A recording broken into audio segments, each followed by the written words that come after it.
Amen.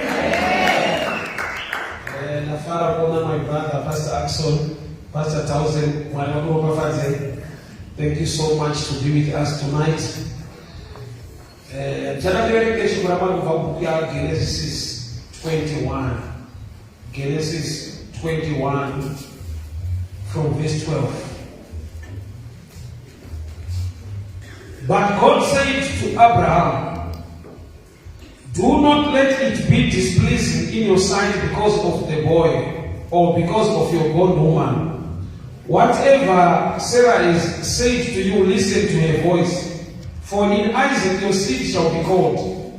Yet I will also make a nation of the son of the bondwoman, because he is your seed. So Abraham rose up in the morning and took bread and a skin of water, putting it on his shoulder. He gave it and to the boy and Hagar and sent them away. Then she departed and wandered in the wilderness of Beersheba. And the water in the skin was gone or used up, and she placed the boy under one of the bush. Then she went and sat down across from him a distance about a bow-shot, for she said to herself, let me not see the death of the boy. So she sat opposite him and lifted her voice and wept. And God heard the voice of the boy. Then the angel of God called to Hagar out of heaven and said to her, what aileth you, Hagar? Fear not, for God has heard the voice of the boy. Where is he? Arise, lift up the boy and hold him with your hand, for I will make him a great nation. Then God opened her eyes, and she saw a well of water. And she went and filled the skin with water and gave the boy a drink. So God was with the boy. He grew and dwelt in the wilderness, and he became an archer. He dwelt in the wilderness of Paran, and his mother took a wife for him from the land of Egypt. Baba, tunakutenda imani rano, nikuda kushokoreni, tawarai kuupenyu wenu, ritidzidzise, ritisimbise, ritigonese, muzita la Yesu Kristo Nazareta. Amen. Ndofunga pale kuti vakataka jaira patinoziva kuti mwari waAbrahama, waIsaka, waJakobo, which is true.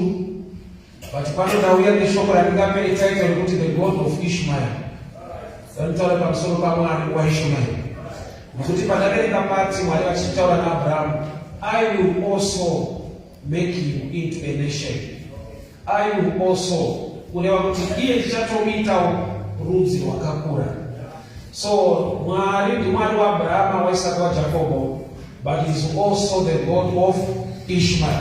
So mkomana unzi Ishmael, mkomana akaberekwa pabarika mai vake variwo mainini, ende baba vakaita mutauro vakanetsana. So padataka kubereka Abrahama atora mvura nechingwa ndobva apa kuna Hagar. Mesi na Ishmael ndobva vadzingwa pamba vakaenda kunogara mugwegwa mudesert place mainzi Beersheba. Zvichiita sekunge vanhu ava pavadzingwa pamba upenyu hwavo hwaparara, gamba Mwari aine special plan, aine great promise muupenyu hwemukomana anonzi Ishmael. Pane nguva dzatinogona kudemba kuti kondabvirei pananga ndiripo zvaitikei sezvazvaita izvi, tisingazive the plan of God ichafamba newe kuenda kugwenga rauri kuenda. Mwari wedu ndi Mwari anopa kubudirira munzvimbo inorimika, ndi Mwari anopa kubudirira nyangwe nemugwenga. He is the God of the mountains, is also the God of the valley. Hapana environment nzvimbo Mwari akati apa pawaenda hapanyatsoita kuti kukomborere pakaoma. Ndi Mwari wamasimba ose. So pano ndine mukomana arudzingwa pamba, iye namai vake. Nyaya yaAbrahama inonyonakidza nokuti mwana wake ropa rake rari kubvawo pamba, but Mwari vane special plan. Ndobva tai vanhu ngavaende zvavo. Abrahama ndobva atora chingwa, ndobva atora nebhodhoro remvura kwakuapa. Chandinoziva ini Abraham was rich in silver and cattle.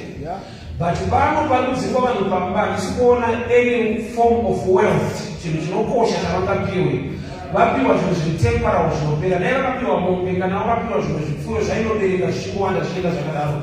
But Abraham nekufuma kwese akadecide kuvapa bottle in a skin of water and also a piece of bread. Don't worry about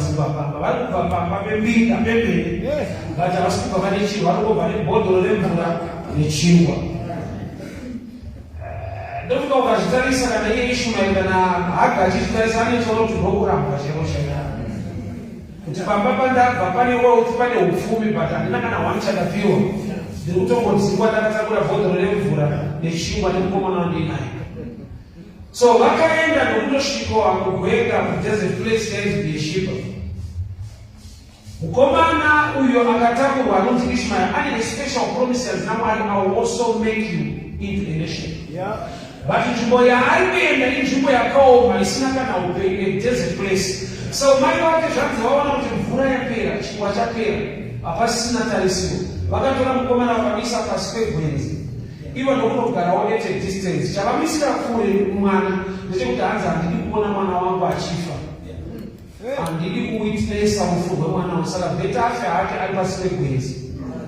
Munhu wavaisa pasi pegwenzi vachiti bheta afe hake risiri kuona ane promise yanzi naMwari, I will also make you into a nation. So there are times yekuti unogona kuberekwa kumusana nemunhu asiri kuziva the promise of God upon your life. Anonokuisa muarea dzaanofungidzwa kuti wafa.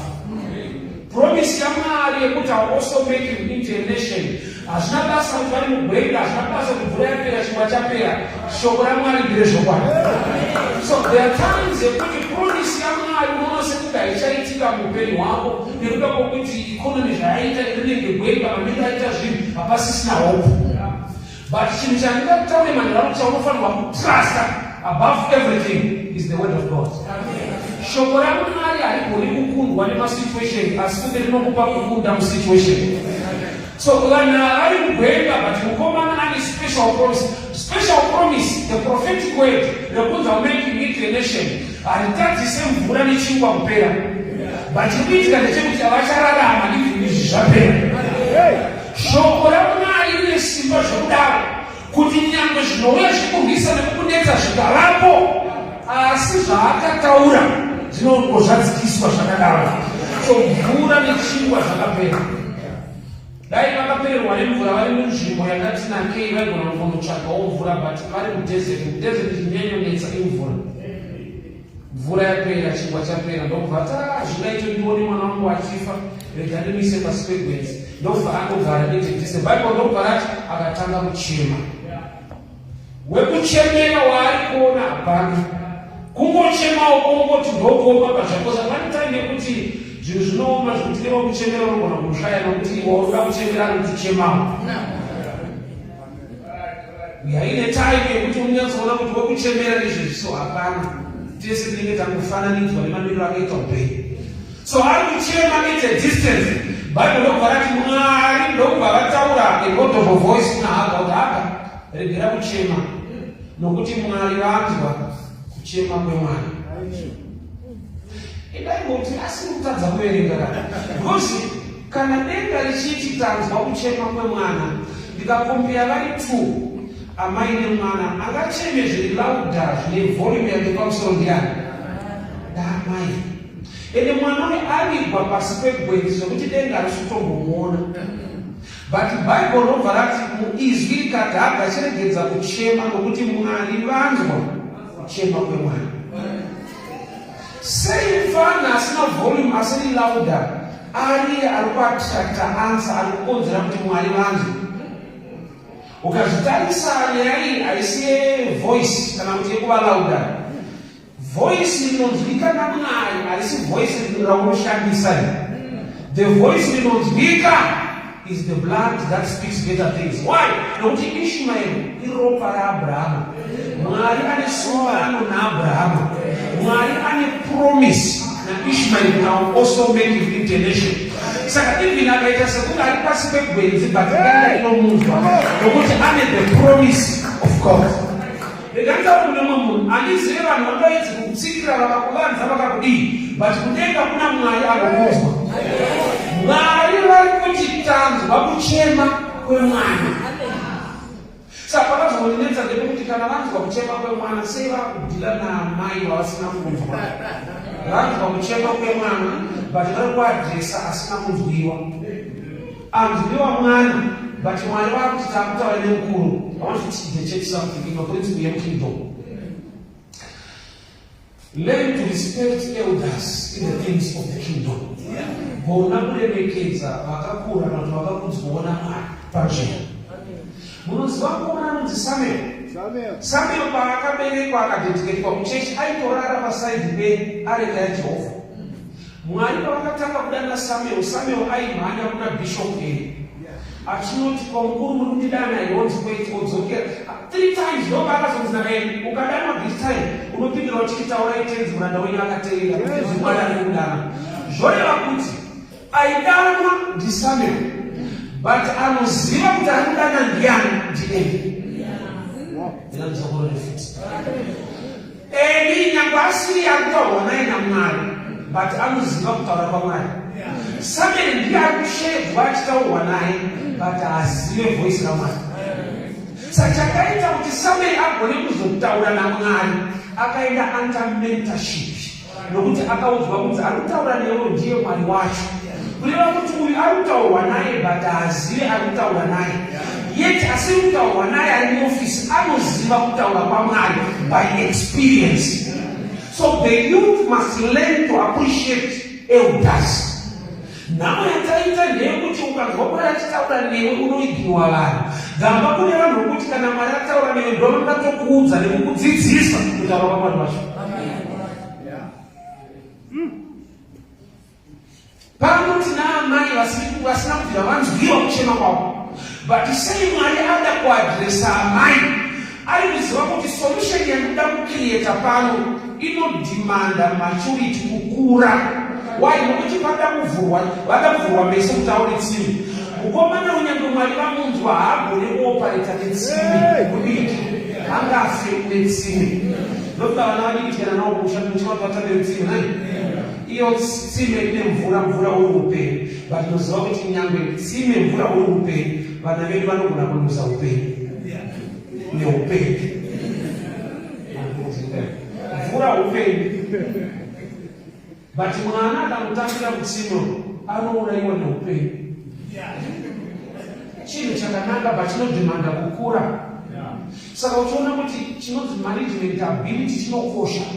Kusvika palevel yekuti Genesis chapter 2 verse 5 zvanzi panyika Mwari haana kutendera miti kukura nekuda kwekuti there was no man to till the ground.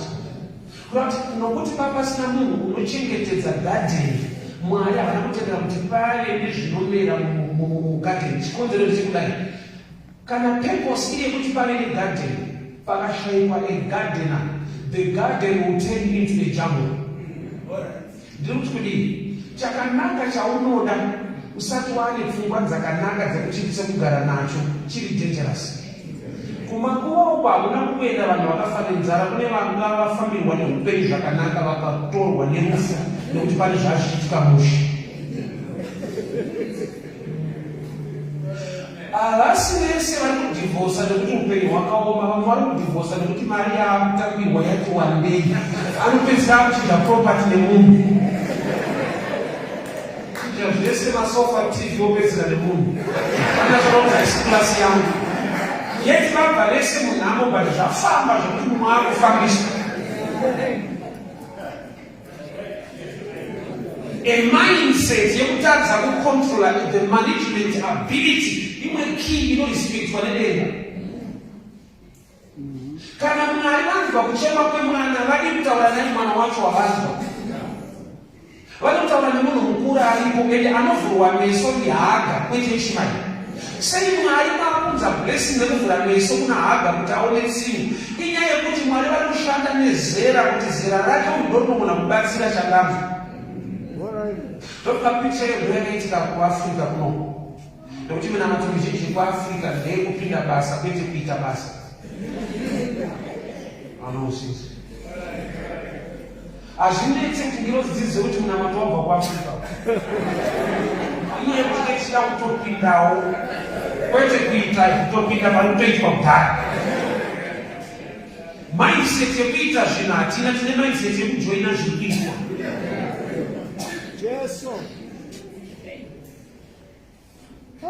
So Ishmael, Mwari vamunzwa kuchema kwake, but vakushanda naHaga. Saka ini ndikachema kuti Mwari noda kupinda basa, Mwari vanongosheredza umwe muchaino uyo kuti apa pane gold ndakuita mai chipinda ino. Chikuita kuti vauye kuno, tisu takanzwiwa. Tisu takati Mwari tirangarirei. Mwari ndokubva vaunza munhu watinoti investor. Ndokubva investor wese anouya, hauye nezvinhu. Zvinhu zviri kuno. Anoende brain dzacho kuti zviri apa. Chishanda. Ishmael, chakonzera kuti denga riburuke ndiwe. But denga haritaure newe nokuti zera rako ukangotenderwa kuenda patsime wafa. Ijenje kutodzwa nedenga kuti type iyi ikaita all things nokuti izvezvi anopenga nepaid kwete profit. Azvitadza kurara kumba neyatambira imaginary yemunhu maini yacho.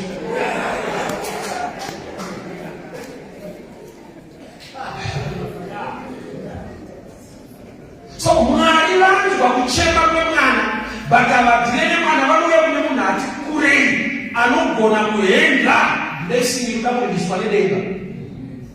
Nyangwe mwana wako ukamuda sei, long ari mudiki, you are limited kumikira zvimwe zvinhu, kwete nelevel of love yako nelevel yezera rake. Mwana wako nyangwe uchimuda zvakadii, une zvimwe zvinhu zvausingamuitire nyangwe uchizvikwanisa, unolimitwa nezera rake. Haugoni kumutengera mota mwana wograde 3.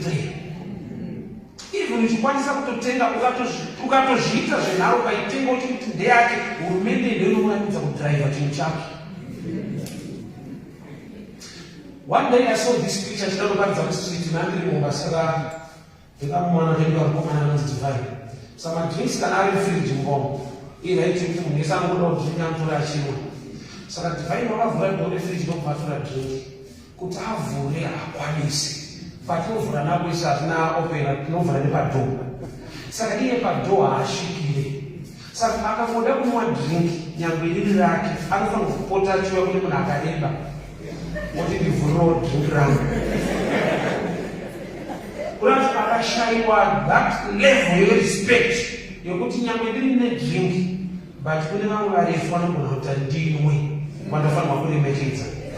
So there are things in life yokuti nyangwe zvinhu zvako Mwari anoda kuti uve nehumility kuti ugone kuwana the blessing nekuda kwevanhu vanogona kuremekedzawo.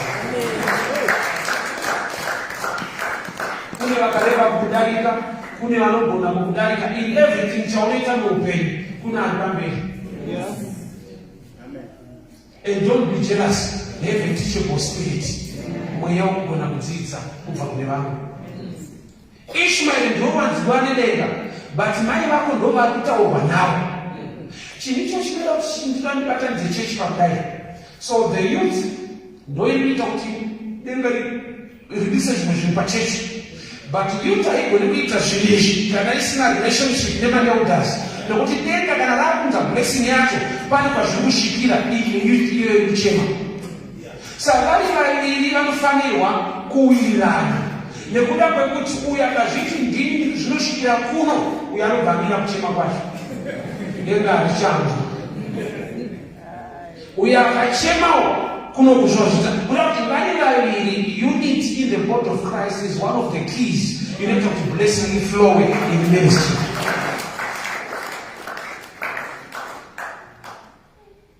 Kuva neumwe kuwirirana kune umwari kunoburutsa nyasha zhinji pazvinhu zvatiri tichiita. Ungangodaro kune zvaunogona, asi in the body of Christ now zvinogonekwawo nevamwe, zvinokomplimenta zvaunoita kuti basa raMwari rifambe. Haga naIshmael vari vaviri vari kuplaya ero, uyu akuchema Mwari wanzwa, but kana vanzwa uyu anovhurwa meso woona tsime uchigona kupa uyu mvura. Mvura ndeyenyu mese haisi yaIshmael, nokuti uyu aplaya ero, Mwari vamuvhura meso, kureva kuti kana Bhaibheri chiti and the Lord opened their eyes and she saw a well of water. Zvoreva kuti aichema nenyota ari patsime. Ukaerenga zvakanaka Bhaibheri harina kuti Mwari vakachera tsime kana kuti vakavhura tsime. Rati vakamuvhura meso akaona tsime. Kurati aichema nenyota ari patsime. But nekuda kwekuti aishaya the opening of the spirit. Unoziva here kuti ungamuda uri pa-right place but usina the right revelation in that place. Kunoitwa zveplatinum kungezo pasati pakuitwa platinum kanga ari maruzeva vairi vaigara ipapo vaine mambambaira dzavo. Muplatinum imomo vaita zvembambaira vachichera mbeva muplatinum imomo kusvika paziva kumwani uono kunyatsva kuti uri kutambisa land. Because there are times that ukameka revelation unoita zvembambaira uri muplatinum. Kusvika paziva munhu anozokudza kuti iwo wakagarira imari yese. So Haga aichema nenyota ari patsime. Chaileka paari havisi kushaikwa kwemvura, kushaikwa kwemeso anoona solution. Kazhinji vanhu vanenge vatori close to the solution, asi nekuda kwekuti havana a spiritual insight yekuona. Unotozoona wabva ipapo wakunekuti zvimwe zvinhu zvakanaka ukava too close unogona kusazviona wozozviona waite distance. Kune zvinhu zvaunogona kutora for granted nokuti unazvo ugere pedyo nazvo. Zvakazviona kazhinji munhu akati ndinoenda siya basa racho kumusha kumamaiona usakubatira but kambani kwakune kantini kwako kunaka uzabari makonozoona kuti hata kupisa mushasi vabereki vangu variko wakuba kwenu wakupakurirwawo waingopakura wega unozova supri shoma. There are times zekuti pane language that don't also when you are close to something good wakuri ndobarizwa papa race tailetsana yedu pandaizopakura ndiri.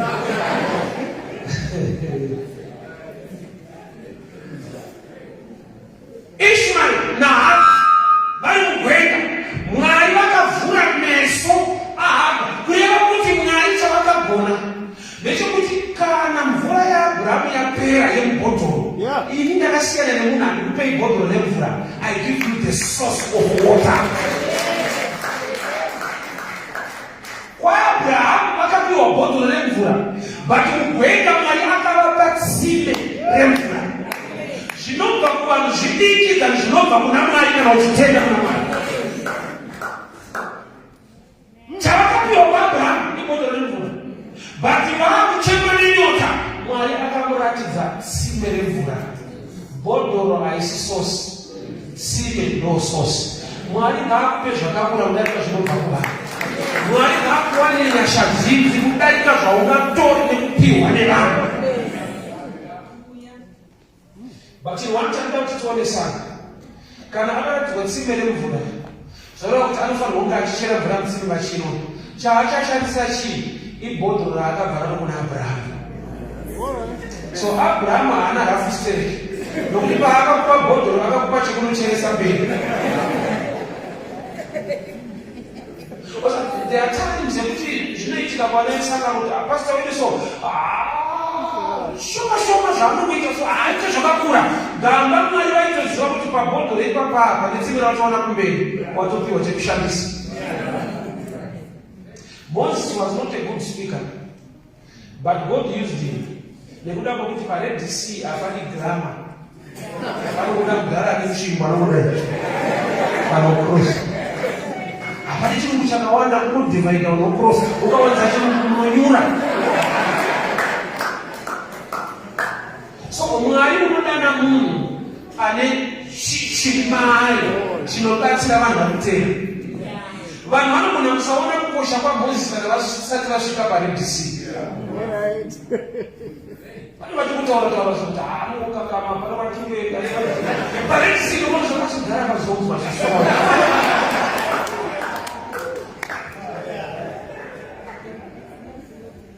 Learn to appreciate. Vamwe vanhu vakainzwa naMwari nechikonzero. Mwari haite mistake. Unogona kusazviona nhasi kuti munhu waMwari akazonzwa but pane panoda kuyambuka panoda type izomvura akatakura. Abraham akarapa bhodhoro remvura. Vakugwenga mbari paakakurambidza rusini Haga anochera nebhodhoro iroro. Kureva kuti unenge uchipopota oza kana mvura yapera zvigubhu unogona kutirasa. Timbotipa zvigubhu zvinazvo. Warasa chekushandisa nekuda kwehasha dzako. Mugwenga munonetsa mvura, asi Mwari vakamuvhura meso akaona tsime remvura.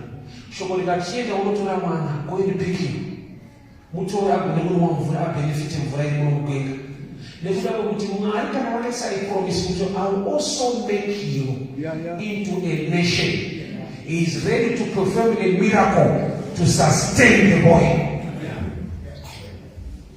Namo yanga iripo ndeyekuti Mwari kana vaisa a promise, iye mfano wacho ari mudiki, promise iri yake iye haana kuinzwa. Iye kusanzwawo shoko raMwari pamusoro peupenyu hwako unogona kungoiswa pasi pegwenzi woparara uripo. Mai vanga vakabereka kumusana havana kuinzwa nokuti Mwari vakataura naAbhurahama kuti don't worry, I will make him into a nation. Aberekwa kumusana naamai vasina information yekuti mwana akachazovei mangwana. Kwaida kuberekwa nemusana usina ine future yako. Come on. Mukomana kuti Mephibosheth haana kuberekwa achirema, asi Bhaibheri rinoti pakauya news dzekuti kune hondo yanetsa, mukadzi aimuchengeta paakabereka kumusana akamudonhedza achimhanya ndokubva aremara.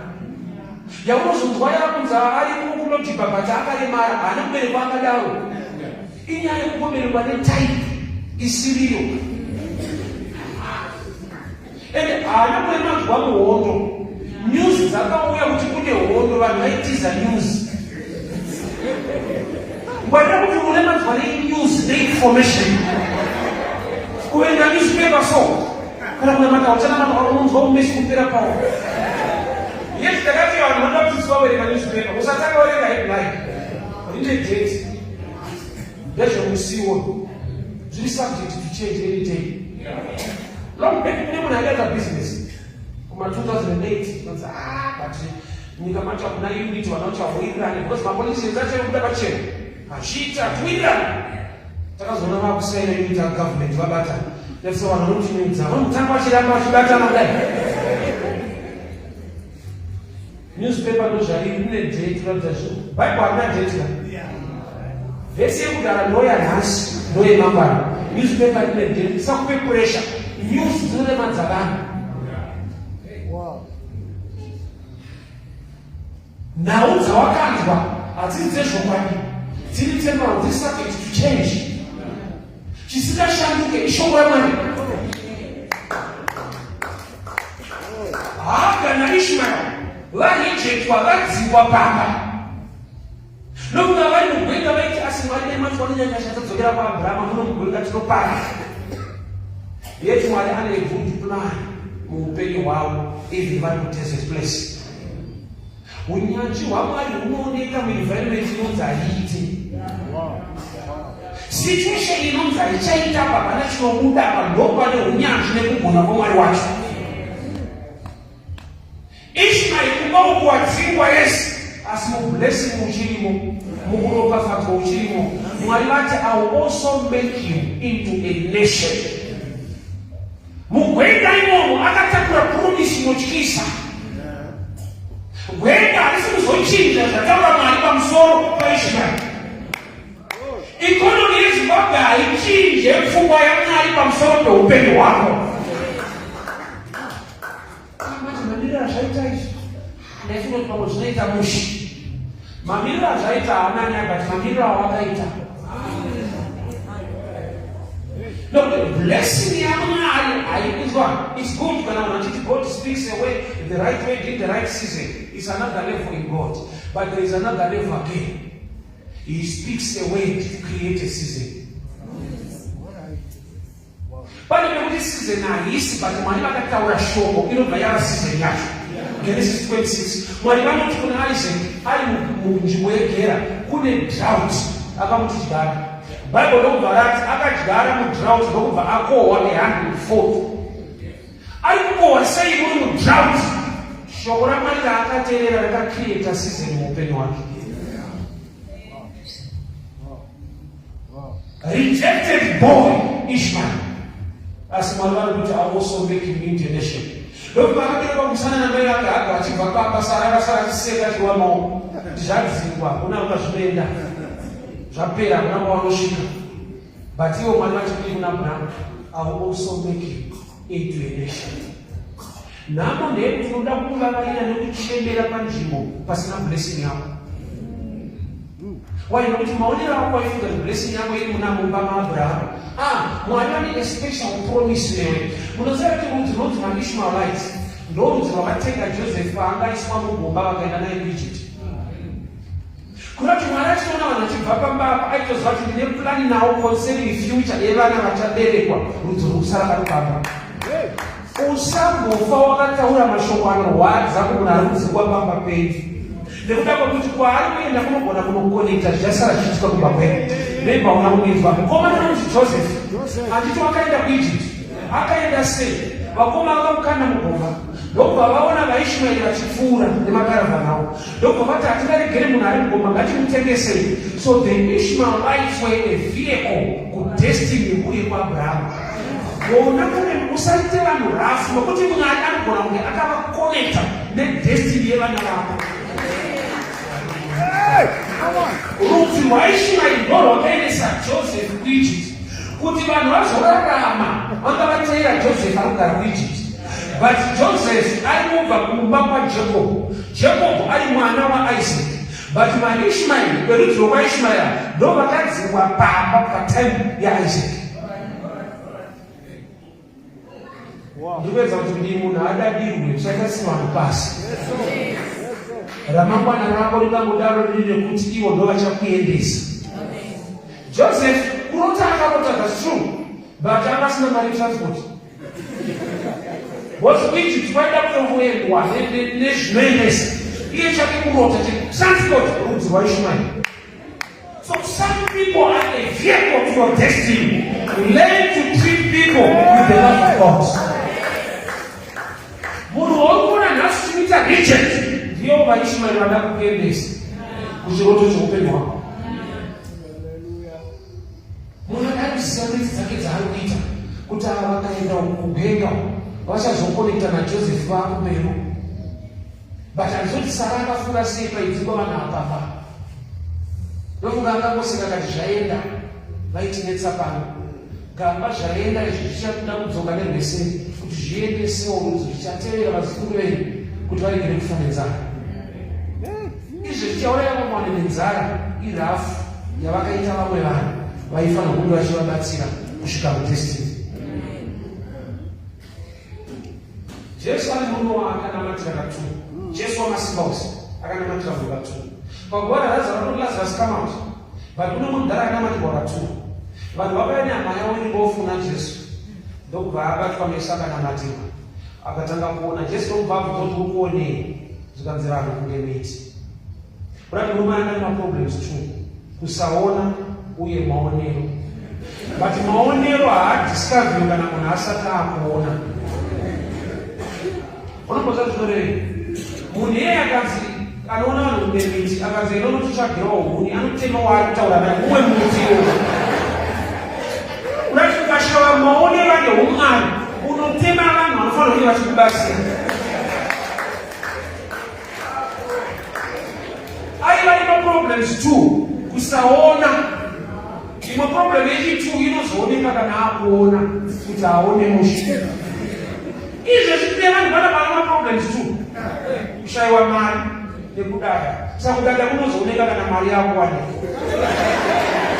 Zvinozooneka kuti unovhaira bati zvokuvhaisa sati zvava.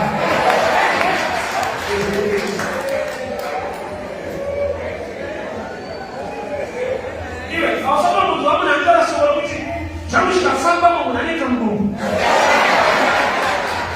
Asati zvafamba but anofanira kuonesa kudada wacho. Saka denga manje harijaiti. Because ndinotoita meeting kuti vanhu vasaite mudungu pasa bata izvi zvemunhu vanhu vanofara. Why? Because we are blessed to become a blessing.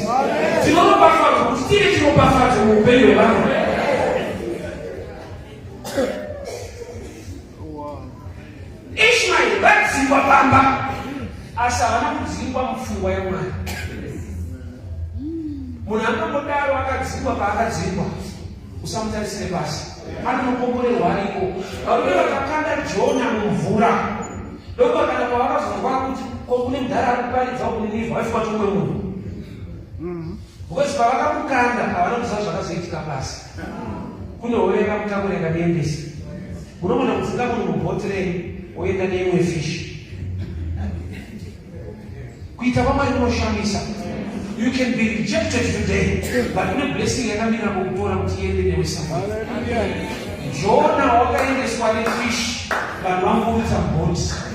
Vanhu vanogona kudzinga muzvinhu zvavo, but nekuda kwekuti Mwari achiri kukuona, unoenda kwaunofanirwa kuenda, unosvika kwaunofanirwa kusvika.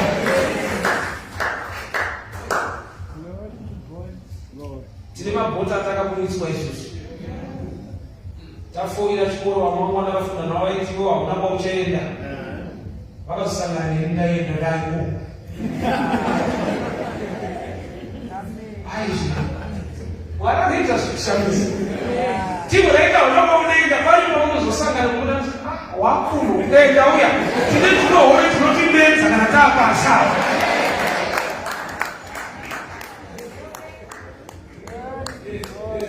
Wasati waraka kukomborera zvifiti. Daka. Wanofanirwa kunyepa. I remember 2014, pale panenda kuNairobi 2014. Saka kusiti vanoparidza vanhu vanokuya vachimira saka kune mumwe anoshanda kuCivil Aviation Airport. Aiuya achimira achiti pamaridza. Ndera akandoona ndichitoenda kukinya ndichitodhonza bhegi.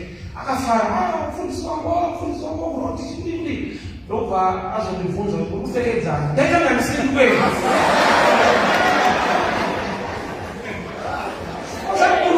Wasakuvana kusaiza so. Kupfekedzana ndiri kupenyawo. Wasapane kuvanhu vanozota uyendi. Ngozi vakaburitsa muvhoti nezvavanotarisira so. Crusade yakanowana Jona was a powerful crusade. Guta rese rikatendeuka natsamo vakadzima mabhoti nevamwe varume. Kune vanhu vari kurijecta asi vanoita mabasa makuru samueri. Icho chavakana nezvakona chakamupa kuenda kwaakaenda anga avengwa nevakoma, anga ajekwa, anga araswa. Pavakateera vakasvika ashefu. Usatarise munhu pasi. There is God, the God of Ishmael. Uriwe Isaac, uriwe Abraham, but usatarise Ishmael pasi. Hopa anebaba kwenu, but mugwenga mahali ande kuna wake. Ukakuda muri rejected kufemeli kwa unova. Nokuti nyaka Ishmael akamubereka wopabarika asi akasarudza. Mwana haasarudze mubereki. Unongoberekwa ikoko. Because dai vana vaisarudza. Dai vamutisina vana. Because imagine mwana kufa kuti mwana weidzenze. Vana chikutarisa vachidiscuss aso. Wanzokenda panyikwanzi. Paita mwana wana. Dai vamwe vasina vana. Dai vana vaisarudza mubereki. Dai tinogona utesi. Dai kuno kumadhara ikoko vasina vana. Vanhu unobereka newakuru. Ishmael haasi muprogramu yachogara chitaura kuti the God of Abraham, Isaac. Yeah. He is also the God of Ishmael. Pasingatarisirwe vanhu vakabvuka pamba panga paine pfuma paine mari akaenda mugwenga. Mwari vakati I also make him. He can do the same with your life. He can also make you into a nation. I will make you into a nation. Mwari anoita zvinochi. Mwari akamukomborera zvekufunofundika kuti kuzoti hausiyo. Why? Because blessing haimeche zvaunogona. Blessing inokuratidza kugona kwamwari. Ishmael adzingwa kaita cheche pamba. Haana chaatadza. But anyone mwana abereko obereka mumbamule noise. Baba wana victims abasiro bakaita mosho zacho. Abasiro. But kandi bakabereko ma systems anonetsa. But kuna mwana motonga lekura. The God of Ishmael. Aisi mosha yake mkoma na Ishmael ana mosha. Kutabiri kwa babali na ana mosha. Atobere kwa mwana. Namu yakamukombeleza isi yake ndiye mbele kwa maili. Saka mwali wanotonga lekura. Bata iwewe Sara na Hagar kuleta na ndekwe yenye kubaticha mbele kwa na Abraham. I will also make you into the nation. That's akaiswa paspekwenzi. Mwali wakamunzwa ali paspekwenzi. Kune vanhu vanotsikirira vanhu nekufara. Tine vanhu vari gifted vane zvipo. Zvokuti vanhu vakakuona they feel jealous. To an extent yekuti vanokuisa kubhedhera kuti havadi kutooneka vari kutozikana. But Mwari akati ndanzwa kuchema. Saka ndakazode namwe nhasi kuchembera Mwari wako. Usachembera vanhu, chembera Mwari wacho aone zvekuita newe. Usachema baba Abraham atidzingireyi, iki Mwari wangu ndirangarirei. Nyamwe kwaAbraham ndakabva kuti mamuri ndirimo. Nyamwe ndakabviswa pabasa kuti munyasha dzenyu ndichirimo. Ndekubasa kwandaishanda muindastry. Vakatidzika zvirasa vafso. Nhasi tinotenda kuti vakagona pakatidzika. Mose vakafandidzika nokuti ndasangana naJesu. Ndakazodzokera ikoko taafika kama nematatu. Ndakazodzokera ndakunofitisawo mataimoti yangu. Ndaifita dzevangu ndiri ikoko. Ndakwa Jesu ndakaendesa yangu kunofitisawo ikoko. Zvino wangu ndaifita nawo initsiko ndeyakupera.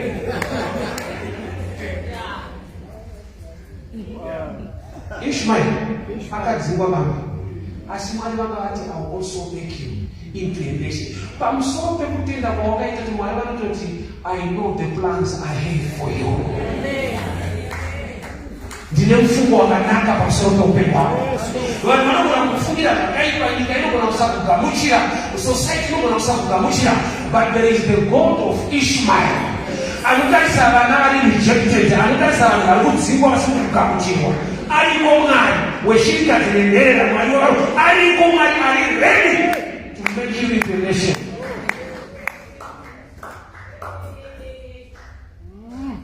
Vakachema kuna Mwari, Mwari akavatwa.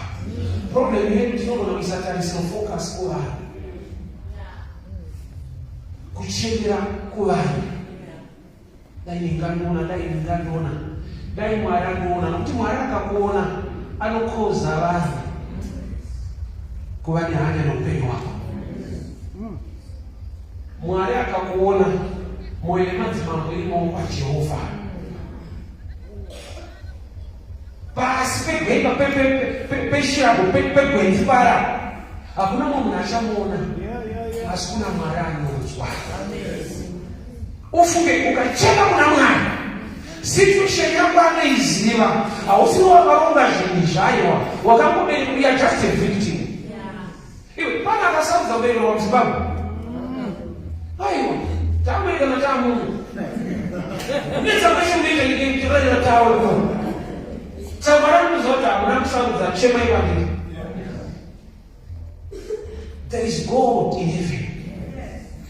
Anotarisa vanhu vakarejectwa. Oti ava ndinogona kuvasimudzawo futa. Kuno kuIsaac achibudirira haana kuziva kuti ukuofuti Ishmael arikuita sei? Arikubudirira. Nokuti avanozviti tiri vepamba, tiri vana vaAbraham chaivo tiri vepamba. Asi vati nevasiri vepamba vane nyasha dzaMwari mumwe chete. Mwari anokomborera vepamba, anokomborera futi vepanzi. Mwari anopafadza vari pamba paAbraham, anopafadza futi vari mugwenga. He became so successful in a desert place. Till today, blessing the roots of the Ishmael and Wama Arab. Ishi Musime. Similar one, Chakuda this time, the oil. And the oil controls the world. There's a place now Arab. Sorry, last week. It's a desert place. chikafishiriko matowns akavakwa road economy yavo unosvika kuti vanhu economy yavo inobva paki vari mudesert place. The God of Ishmael. Ende Mwari kana ataura shoko rake rinogara nekusingaperi. Amen. Kana zvikanzi zvaita sei kana akataura shoko rake pamusoro peupenyu hwako rinogara nekusingaperi. Amen. Baba pavakabva vaipada ndananga angasada kugara pamba pemunhu ane mari dzake nezvinhu zvake uri mwana wedu vaipada nofika pavaitobva pababa Abhuramu vakabva vachichema. Asi nyangwe vakachema Mwari haana kuvadzorera pababa Abhuramu. Mwari akavapawo kubudirira vasiri pababa Abhuramu. Saka even mune pfungwa kuti asi dai ndiri pakati dai kwati dai Mwari vaneni pandiri pano nokuti pauripa paMwari akakuwanira nyasha uku vachiita zvavanenge vachibudirira vachabvawo kunoku futi kuti kunoku una Mwari wako anokupawo kubudirira usina kuenda kunovachekerana kuchema kwavari ngavambonzwawo kuti Mwari wako akurangarira. The God of Ishmael. Vekudzingwa baba varichesa. Mwari akatarisa akaona kuti vari mugwenga vasina chekudya vanoda kupota vachivhurirwa tsime. Source yelife. Mwari ngaakupe wako mukoto, ngaakupe yako blessing. Yekuti kana vakafunda vakakurichesa ngakuti ndofuna chakasimuka. Mwari ngaakupe area yekubudirira kwako inoshamisa. Anonzilia anga asiri kudiwa na Jacob asi ndiye akatanga kurorwa na Jacob. Jacob aida Rachel nokuti Rachel zvinonzi ndiye anga akanaka vachikombeya naLea pese panokombewa vachinoita beta nokuti competition kana macompetition pana nokubita but kana by revelation you can make things work. Amen. Wow. Dosinde vanekabatoona zake paida kuona Jesu ari pakati pevarefu akatizona kuti pano kana ndikaita nharo ndiri mupfupi kana ndikaita all-night prayer ndiri mupfupi kana ndikadhikireya ndiri mupfupi zvoita kutobva pano ndokubva arikupinda mutambira kumberi Jesu akauendeko ukambobva mucompetition mwana mutsvaka Jesu ndiye akapedza ndipo kusvikaonana Lea hasi ari kudiwa but baba vake Labani zvanzi wava usiku Jacob akuti ndipe mudzimai wangu vakabva vaisa Lea mubaiko asi rudiwa because it was during the night. Usiku haushande beauty unoshanda kuti uipwe zvandozonekwa musani kuti haaziriye but zvatopera ikonomi yaitarina kudai notaimi yaanaliye kusimuka kana kune chiedza kunosimuka vakakwana vakati nakei but kana kuine rima watanga watanga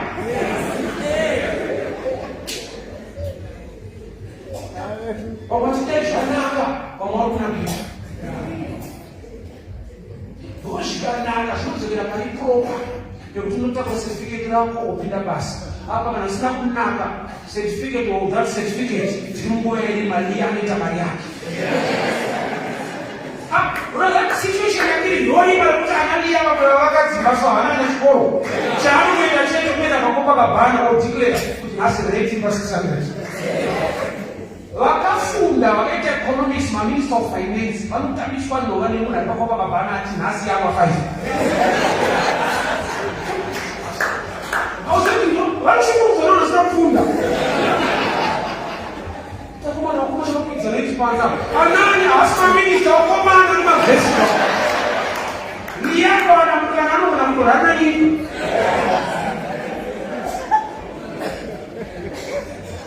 asi hazvirambe zvakadaro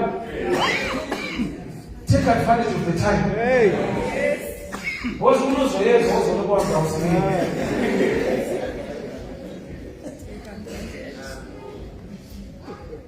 the God of Ishmael ndakamuita encounter ini ndakasangana naye the God of Ishmael pane patakadawo kuti uzakada kuita mfundisi ma-structures aripo on the ground kwataipinda tazitipei 5 levels baba tazoti kuti mune koli muda kushumira tipei 5 levels tikati hapana zvatikaingomirani iye mwana chiti nguve shoko mwari ndakazoti achingorowa zvakadaro kurodiko darowa kurodi kuchiko ndakazowena ndomamira atatete atakabva nekurodi.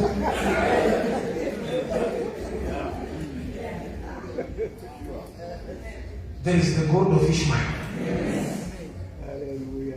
Zvekuti vanhu havana basa newe vakurejekta isinayo mwari akaita basa newe une kure kwaunoenda unoenda kutsimera unovhurirwa remvura nekuti vanoshama izwa vana vaAbhurahama time yaakadetsana Isaac nevafiristiya achifutsirwa matsime vaifutsira matsime uye vana vaAbhurahama pavaifukura matsime avo wavo Ishmael haafushike nokuti haaoneke naturally.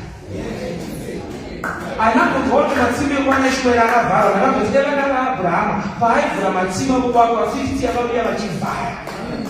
Chinovhurwa nemunhu chinovharwa nemunhu chinovhurwa naMwari hakuna munhu anovhara.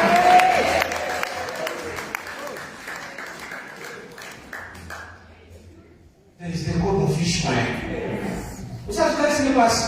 Oza wakaibaka kwataka haasi maeneni zava kunetsi ndiwo unozvitarisira pasi. Vanhu vakakumaka usavajoine usazvimaki. Bible rinonodzidzisa vanhu kuzvida pamwe usavaitwa nekutsanangurira rinoti ida mumwe wako sekuzvida kwako tinoti chipa kuzvida nebhaibheri waikositoni mweya wokuzvimaka. I'll give an example. Isimapurira takaita pamba pedu paita yaizi sideboard vakichite miniti tara inenge nemaglass maota glass nechishi mwana wepo kwaonekwa wakabata glass kana kapetaka wairoma waibva kuti zvinokosha ndezvani vaenzi waiva nemweya wekuti kana isusu tiwaridze zvinhu hatinana nebasa isi zvinotoda munhu anenge ashanya spiriti yekuremekedza vauya kudarika varipo mweya wokukudza vamwe uchizvidzikisira ndichitauro chekuti nana baba kuti ndichitaure pamba pake ukatoona mutozondishandisa pauya vaenzi kana aripo kungogeza nokutodai ko havakoshe kavaidzi vazvo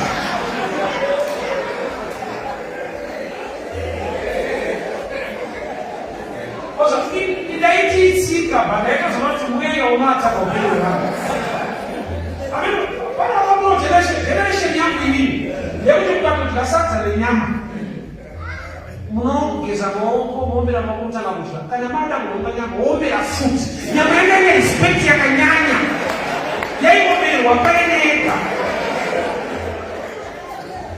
ukatonhonga usina kuombera kumwamba inoshedzera kuti angonhonga zvikanemazoona kuti mweya haisi respect mweya zvinenge hazikubvumirwa kutanga nenyama.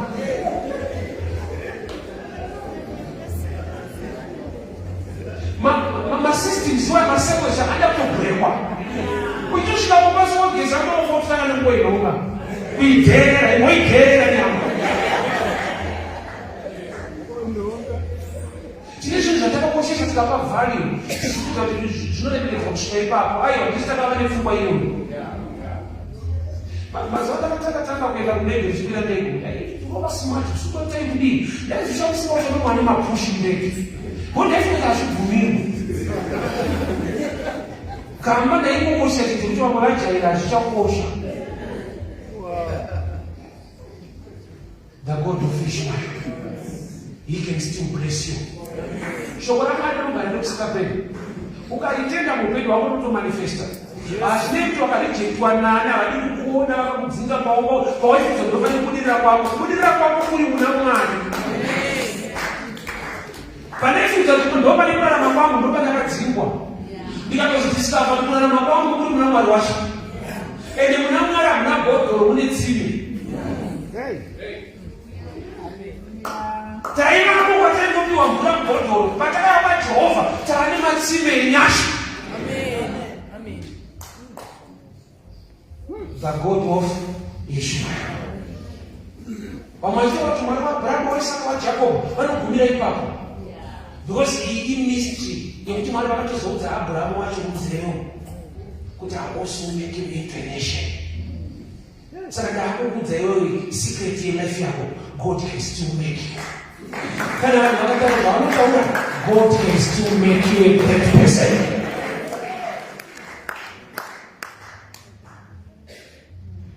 Anokusimudza Mwari. Amen. Zvokuti ndofunga ana Isaac pavakasara kumba vakazonzwa kuti kune munhu abudira kumberi vaiti mumwe munhu wasingazonzi Ishmael. Varume vakanyudza Jona ndofunga vatofamba vachiudzana kuti pasateerera unonyura vamwetsana vanyura haana kunyura ari kuenda. Jona haana kunyura akakuchita transport. Usati vanhu vakakurejekta vakakuvenga vakakujanira zvanofunga kuti hapana chichaita. Gamba wachinja mafambiro nelevu dzimwe nyasha. Vakatoshivatudza vanhu vafutashishi kwavasvika. Tatinamutsa nobhoto vanyura. Unonyura mazuva upenyu hwauma. Haana kunyura aenda. Kungoti mwaranidza anotamba kuseri. Mwari ngaatambe zvimwe zvinhu kuseri kweupenyu hwako. Mwari ngaaite zvinhu zvakune vanhu vakushama zvakavazivamisa sei. Tinokuziva usina kufunda wazvisvika apa sei. Anakuita vaidza vana kufunda mazvavakuita muguta rino zvabva zvanzaiwo vaifamba naJesu.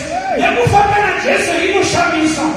Une zvimwe zvauchaitiswa naMwari zvokuti nevakafunda newe vachashamba kuti wazvigona sei. Oudza kuti the God of Ishmael. Ndakutaure pauri papa kuti Mwari waIshmael. He can make you into a nation. Nekuita mukuru wani. Nyika isikade kukudza but kana akuropafadza havana choice. Mwari ndana mastreet preaching imomo. Vakazoti vada kundimaketa iyo Mwari kwete inini. Maslots emumaredio tikamaparidza kuTV nowadanzayo. Mane nguva muchiparidza mustreet toda program inonzi Living Legends mwezi weSaturday. About 2 months ago, I was on TV, Living Legends. Nezira rangu nditori legend.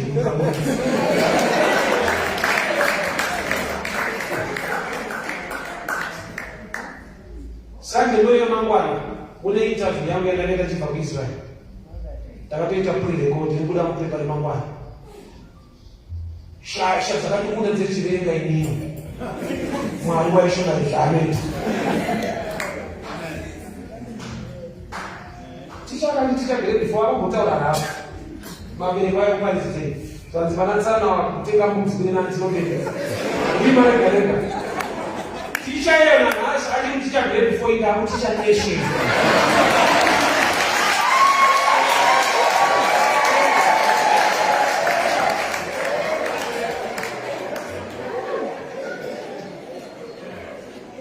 Ita akomba iyi nation yati kukorwa grade 4 yati. There was the God of Ishmael. Chinotinyasha usachibherere. Vanhu vakuita right off. He can make you. Vaikupa mabhodhoro ngavashamiswe wane tsime. Vaikupa shoma ngavashamiswe wane zhinji. Vaikurojesa ngavashamisike wane yako imba. Mwari waIshmael hakupe bhodhoro anokupa tsime.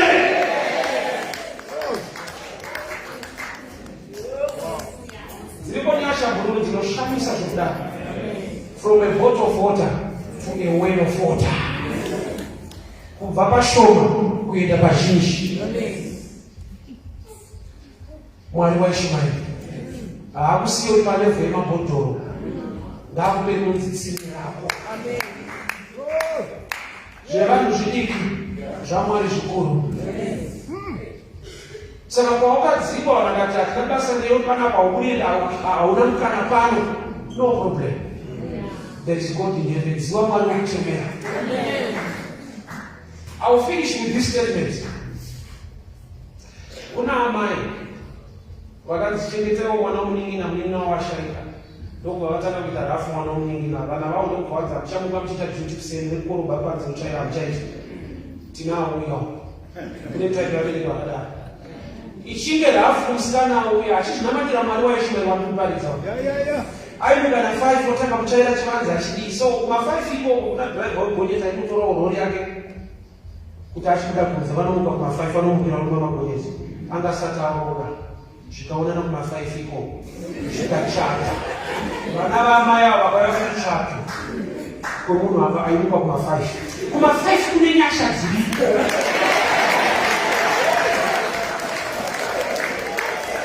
kuna mwari anokomera vanhu kuma5 sensei imba munomuka kuma8 vamwe vanopinda vakomborerwa but yaita kunge hafu kudzingwa pamba paAbrahama and God will make you into a nation. Achiriko mari iyeyo ende anozvigona ende ndozvaanodada nazvo paunyanzvi hwake kutora nombe muguruva achirisa pazvigaro namachena nokuda kusimuke kunamasi. I want us to pray. The God of Ishmael locate me. Mwari daakuchema pamuri ndakadzingwa ndikavengwa nehama nyangwe nepabasa vakandidzinga zvandaironga nekubata zvese vakanditorera vachandaziva muriko Mwari unotonga nekururama. Hamundisiye takadaro. Ndibvisei palevo yemabhodhoro mundipowo tsime rangu. Ndibvisei palevo rekuronza mundipowo nesitendi yangu. Ndibvisei palevo rekuronza mundipowo pakupekugara. Let us begin to pray. Father, we thank you for your word. We thank you for your grace. The God of Ishmael, the God of Ishmael, vakamurangarira bavari mugwenga, vakazarura meso aka, vakaona tsime remvura. Ndanamata baba elevation kusimudzirwa kubva pamabhodhoro kuenda pamatsime, kubva pakurocha kuenda pakuvaka dzimba, kubva pakukumira transporta kuva neyangu mota yekufamba nayo. Muriko Mwari ende munozvigona. The God of Ishmael, the God of Ishmael, remember me, O Lord. The God of Ishmael, remember me, O Lord. Ndakabereka babarika ndiri ichenti Mwari andinenge kufunda asi chandinoziva unosimudza marombe kubva muguruva. Zviratidzei Mwari muupenyu hwangu. The God of Ishmael, remember me, Lord. The God of Ishmael, remember me, Lord. The God of Ishmael, remember me, Lord. Vana vekurangwa, vana vekusemwa, vana vekutukwa, vana vekuvengwa vanorangarirwa naMwari waIsmaeri. Vanorangarirwa nopachimbo ino vataura muupenyu hwangu. Remember me, O Lord. Remember me, O Lord. Remember my ministry. Remember my children. Remember my father and my mother. Remember my nation. Remember my church. The God of Ishmael. The God of Ishmael. The God of Ishmael. Sime ndari mvurwe baba. Nokuti ini Jesu. Ndini tsime rekura yeupenyu. Sime ndari mvurwe baba. Nokuti ndini Jesu. Unova tsime reupenyu. The God of Ishmael. The God of Ishmael. Remember me, O Lord. Yasamandebosha. Ritatanaboshiaga. Masuka tabayanga. Yeketelebo. Sakianda kina masai. Rekete baligata. Mantabaranyasa. Igada yamo.